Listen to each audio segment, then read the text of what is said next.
네, 지난해 창녕에서 아동학대 사고가 발생한 뒤 아동복지법 개정안이 국회를 통과했는데요. 경남도에서도 각 지자체에 아동학대 전담 공무원을 배정해 사고를 예방하고 있습니다. 하지만 현장에선 현실적인 문제부터 개선해야 한다는 목소리가 나오고 있습니다. 김영민 기자의 보도입니다. 창녕의 9살 A양은 주먹으로 얼굴을 맞고 프라이팬에 손이 찢어져 지문이 없어지는 등 부모로부터 심한 학대를 당한 뒤 간신히 구조됐습니다. 지난해 창녕에서 일어난 아동학대 사건입니다. 경남도는 창녕 아동학대와 같은 사고 예방을 위해 지난해 10월부터 아동학대 전담 공무원 제도를 운영하고 있습니다. 전담 공무원은 아동학대 신고가 발생하면 현장에 투입돼 사건을 조사합니다. 또 경남도는 24시간 신고 체계를 구축해 아동학대 사각지대를 없애겠다고 밝혔습니다. 4개월여가 지난 현재 아동학대 전담 공무원 제도는 어떻게 운영되고 있을까?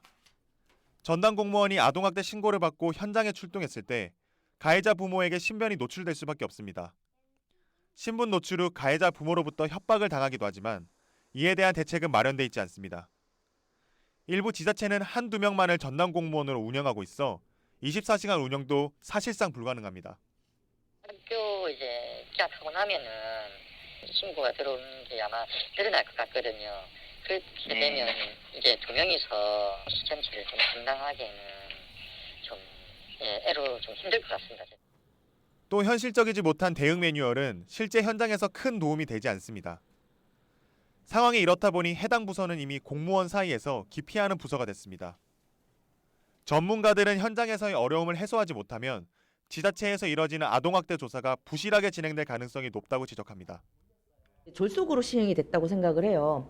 2020년 3월 달에 이미 시행령이 나왔는데 2020년 10월 돼서야 부랴부랴 이렇게 이제 뽑았고, 또한 이 처우도 처우고 근무 시간도 더 늘어났고, 그리고 뭐 신변을 보호해 주는 것도 아니고, 이러다 보니까 기피할 수밖에 없는 건데.